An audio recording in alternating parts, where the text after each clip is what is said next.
M Q M کے کٹر دور میں اس نے بڑے مشکلات کے وقت میں آپ پہلے مل چکی ہیں ان سے گھر پہ، تو اس نے میرے ساتھ کام کیا ہے، اپنی بچیوں کے ساتھ ماشاءاللہ اس نے بہت ہیلپ کی ہے، اور ابھی تک یہ جب بھی میں بلاتی ہوں تو میرے ساتھ یہ کھڑی ہوئی ہوتی ہے۔ اور پھر ہمارے پاس حمیدہ خاسقلی صاحبہ، ان کا تعلق بھی اسی پی ایس سے ہے،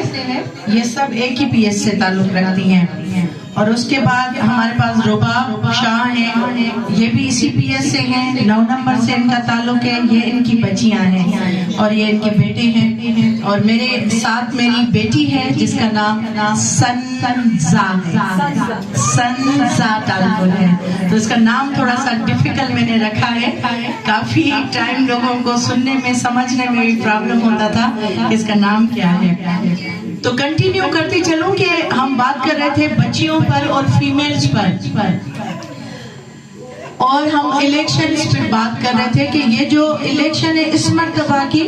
دیکھیں اس مرتبہ کی الیکشن کا سینیریو کچھ چینج ہے۔ لاسٹ ٹائم 18 میں ہم جب آئے تھے تو 18 دن مجھے ملے تھے کیمپین چلانے کے لیے، اور میں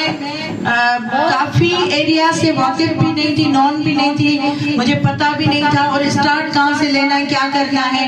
اور یہاں پر کافی لوگ ایسے تھے جو الیکشن میں کھڑے ہو گئے تھے،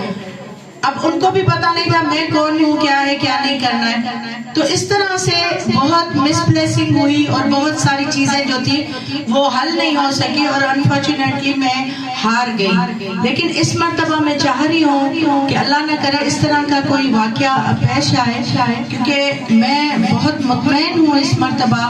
اور میں چاہتی ہوں کہ چیئرمین صاحب نے جو اعتماد کیا ہے ہم بھی مل کر اسی طرح سے ورکنگ کریں، اسی طرح سے کام کریں کہ جب میں کہیں جاتی ہوں کسی الیکشن میں، پورے سندھ میں جب بائی الیکشنز ہوتے ہیں تب ہم لوگوں کی ٹیم میں ہمیں بلایا جاتا ہے، میں وہاں پر جاتی ہوں، خدا گواہ ہے مجھے پتا نہیں ہوتا کہ کینڈیڈیٹ کون ہے، الیکشن کس کے حوالے سے لڑنی ہے، ہم لوگ صرف تیر کا نشان دیکھتے ہیں اور ورکنگ کرتے ہیں، ورکنگ کر کے اس کو جتا کر آ جاتے ہیں، بعد میں پتا بھی نہیں ہوتا، پھر مجھے دوسری کولیگز بتاتی ہے کہ یار یہ وہ ہے نا جس کی الیکشن میں بناؤ وہ فلاں جگہ پہ چلے تھے، گھوٹکی گئے تھے، سکھر گئے تھے، سانگڑ گئے تھے، تھپار کر گئے تھے۔ میں کہتی ہوں اچھا مجھے پتا نہیں ہے، کیونکہ ہمارے پاس ایک جو ہے ریشما ملو جن کا نام ہے، بعد میں آپ سے ملاقات ان کی ہوگی، تو اس کا دماغ بڑا تیز ہے، وہ بہت تیز شارپ ہے اس کا دماغ، تو ایک دم سے اس کے دماغ میں ہو جاتا ہے نا ہاں یہ فلاں وہی آدمی ہے، تو میں نہیں جانتی۔ اسی طرح سے کوئی مجھے جانتا ہے کوئی نہیں جانتا، لیکن ان کو پتا ہے کہ پاکستان پیپلز پارٹی کی طرف سے ایک عورت کھڑی ہوئی ہے، ایک عورت کھڑی ہوئی ہے، اس عورت کو ووٹ کرنا ہے، اس عورت کو جتانا ہے، کیونکہ میرے چیئرمین کی میں شکر گزار ہوں کہ انہوں نے میرے اوپر اعتماد کیا ہے اور مجھے آپ لوگوں کے بیچ میں بھیجا ہے تاکہ میں آپ لوگوں کا کام کر سکوں، آپ لوگوں کا ساتھ دے سکوں،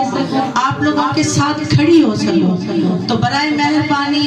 آج کے بعد صنم تالپور آپ سب ہیں، آپ نے لڑنا ہے، علی محمد سے تو آپ ہیں، آپ نے لڑنا ہے، ہمارا بھائی علی محمد سے تو این اے پہ کھڑا ہوا ہے اور پی ایس پہ میں کھڑی ہوئی ہوں، یعنی کہ 2 ووٹ ہوں گے اور دونوں ووٹ پیپلز پارٹی کو جانے چاہیے، یہ میری ریکویسٹ ہے آپ لوگوں سے۔ اور آخر میں آپ سب کی شکر گزار ہوں کہ آپ نے مجھے بلایا، تھینک یو سو مچ، ہمیشہ خوش رہیں، آباد رہیں، تھینک یو۔